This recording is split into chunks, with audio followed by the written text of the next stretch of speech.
पुढची महत्त्वाची बातमी आपण बघूया। पुण्यातील जमीन घोटाळ्यामध्ये नाव गाजत असलेल्या अमेडिया एंटरप्राइजेस LLP कंपनीची चालू वर्षाची बॅलन्स शीट न्यूज 18 लोकमतच्या हाती लागलेली आहे। या बॅलन्स शीटमध्ये धक्कादायक बाब समोर आली आणि ती म्हणजे पार्थ पवार हे या कंपनीचे 99% मालक असून सुद्धा पार्थ पवारांना अजूनही अटक का करण्यात आली नाही अशी मागणी आता केली जाते। तर दुसरीकडे अजित पवारांनी मुख्यमंत्र्यांची भेट घेतलेली आहे आणि 15 मिनिटं या दोघांमध्ये सुद्धा चर्चा झाली आहे। या भेटीचे कारण अस्पष्ट असून थोड्याच वेळामध्ये अजितदादा पत्रकार परिषद घेणार आहेत। पार्थ पवारांना अजून अटक का नाही असा प्रश्न एकीकडे उपस्थित केला जातोय। दरम्यान अजित पवार यांची सुद्धा पत्रकार परिषद थोड्या वेळामध्ये पार पडणार आहे। दरम्यान पुण्यातील जमीन घोटाळ्यामध्ये नाव गाजत असलेल्या अमेडिया एंटरप्राइजेस LLP कंपनीची चालू वर्षाची बॅलन्स शीट न्यूज 18 लोकमतच्या हाती लागली आहे। या बॅलन्स शीटमध्ये धक्कादायक बाब समोर आली आणि ती म्हणजे पार्थ पवार या कंपनीचे 99% समभागाचे मालक आहेत, तर दिग्विजय पाटील हे केवळ 1% समभागाचे मालक आहेत। असं असून सुद्धा बावधन पोलीस ठाण्यामध्ये आणि खडक पोलीस ठाण्यामध्ये दाखल गुन्ह्यांमध्ये पार्थ पवार यांना आरोपी करण्यात आलेलं नाहीये। या दोन्ही गुन्ह्यांमध्ये दिग्विजय पाटील यांना आरोपी करण्यात आलाय। त्यामुळे पार्थ पवार यांना वाचवण्यासाठी दिग्विजय पाटील यांचा बळी दिला जातोय का असा प्रश्न आता उपस्थित केला जातोय।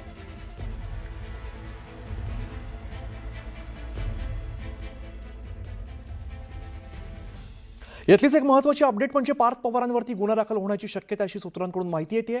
न्यूज 18 लोकमतला विश्वसनीय सूत्रांनी माहिती दिलेली आहे। FIR मध्ये पार्थ पवार यांचं नाव नव्हतं, त्यामुळे वारंवार विरोधकांकडून सुद्धा प्रश्न उपस्थित केला जात होता। या संदर्भातलीच महत्त्वाची अपडेट म्हणावी लागेल।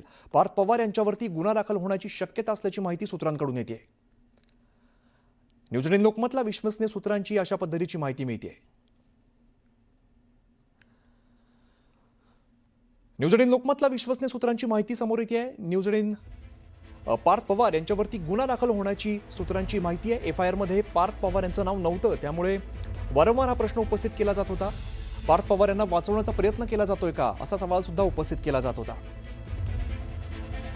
त्यामुळे न्यूज 18 लोकमतल्या विश्वसनीय सूत्रांची माहिती समोर येते। यामध्ये पार्थ पवार यांच्यावरती गुन्हा दाखल होणार अशी माहिती समोर येते।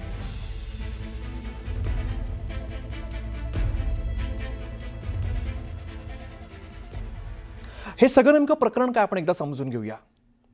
पार्थ पवारांच्या अमेडिया कंपनीने ही जमीन घेतलेली आहे आणि 1804 कोटींची जमीन 300 कोटींना घेतलेली आहे। अमेडियाने महारवतनाची जमीन घेतली आणि 40 एकर जमिनीसाठी 500 रुपये इतकीच स्टॅम्प ड्युटी भरलेली आहे। तसंच 2 दिवसातच स्टॅम्प ड्युटी माफ केलेली आहे। 21 कोटी रुपये स्टॅम्प ड्युटी भरणं खरं तर अपेक्षित होतं।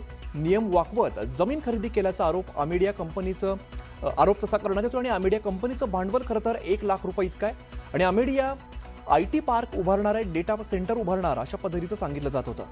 दरम्यान सरकारच्या मंजुरी विना वतनाची जमीन विकता येत नाही आणि मंजुरी विना जमिनीची विक्री केल्यास व्यवहार हा बेकायदेशीर ठरतो। तर कोरेगाव पार्कमधील जमीन व्यवहार प्रकरणात गुन्हा दाखल करण्यात आलेला नाही, मात्र यामध्ये पार्थ पवारांवरती कुठलाही गुन्हा दाखल करण्यात आलेला नाहीये।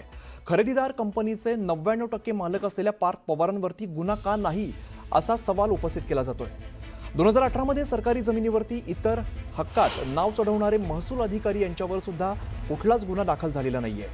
ही जमीन 1955 मध्येच सरकार जमा झालेली होती आणि त्यांच्यावरील कुळांचा किंवा वतनदारांचा हक्क संपलेला होता, तरी सुद्धा महसूल विभागाने इतर हक्कांमध्ये ही नावं प्रॉपर्टी कार्डवरती चढवलेली होती।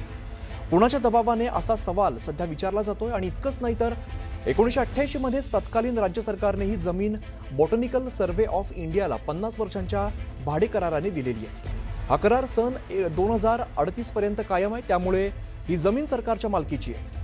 सरकारी जमिनीची खरेदी विक्री करणं हा गुन्हा आहे आणि केवळ 21 कोटी रुपयांची स्टॅम्प ड्युटी बुडवण्याचं हे प्रकरण नाही, तर तब्बल 40 एकर सरकारी जमीन लाटण्याचा हा कट होता। महसूल विभागाचे अधिकारीही यात सामील होते, मात्र गुन्हा केवळ मुद्रांक अधिकारी आणि 1% पार्टनर असलेल्या दिग्विजय पाटील आणि पॉवर ऑफ अटॉर्नी होल्डर यांच्यावरती दाखल करण्यात आला आहे।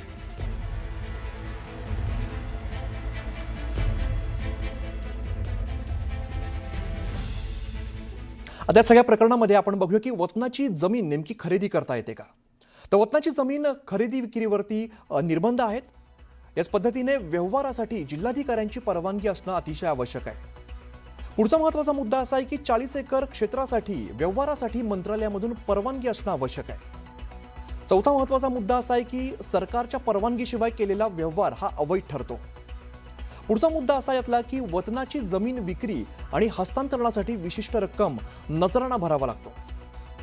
यानंतर नजराणा भरल्यानंतर जमीन भोगवटादार वर्ग 2 मधून भोगवटादार वर्ग 1 मध्ये करण्यात येतो। तसंच भोगवटा 2 जमीन नजराणा भरल्याशिवाय खरेदी करता येत नाही। हे सुद्धा काही महत्त्वाचे मुद्दे यामध्ये समोर येतात। तर कोरेगाव पार्कमधील जमीन व्यवहार प्रकरणी गुन्हा दाखल करण्यात आलेला आहे, मात्र यामध्ये पार्थ पवारांवरती कुठलाही गुन्हा दाखल करण्यात आलेला नाहीये। उपनिबंधक रवींद्र तारू शीतल तेजवानीवरती गुन्हा बावधन पोलिसांमध्ये दाखल करण्यात आलाय आणि गुन्हा दाखल यात केलेला दिसतोय, मात्र दिग्विजय पाटलांवरती गुन्हा दाखल करण्यात आलेला आहे। आणि असं असलं तरी सुद्धा पार्थ पवारांवरती अद्याप गुन्हा दाखल करण्यात आलेला नाहीये। पार्थ पवार अमिडिया कंपनीचे भागीदार असून देखील गुन्हा दाखल झालेला नसल्याची माहिती आहे। तर जिल्हा इंडस्ट्री बोर्डाच्या मुद्रांक माफीच्या ठरावावर पार्थ पवारांची सही असताना सुद्धा पार्थ पवारांचं नाव घेणं यंत्रणांनी टाळलेलं आहे। पार्थ पवार यांच्यावरती गुन्हा दाखल होण्यापासून वाचवण्याचा मुद्रांक विभाग आणि पोलिसांचा प्रयत्न आहे का, असा सवाल या निमित्तानं उपस्थित केला जातोय।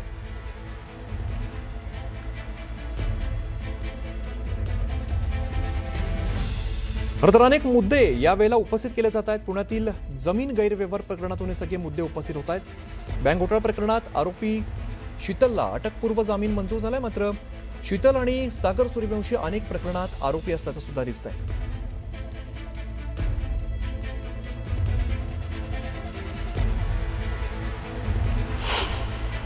खडक पोलीस स्टेशनला काल रात्री जिल्हाधिकारी कार्यालयाचे प्रतिनिधी यांनी एक फिर्याद दिलेली आहे। त्या अनुषंगाने एकूण एक तहसीलदार आणि 8 इतर आरोपी विरुद्ध क्रिमिनल कॉन्स्पिरसी, चीटिंग, फोर्जरी या अंतर्गत गुन्हा दाखल करण्यात आलेली आहे। तपास EOW कडे वर्ग करण्यात आलेली आहे। तपास अनुषंगाने पुढील कारवाई करण्यात येईल।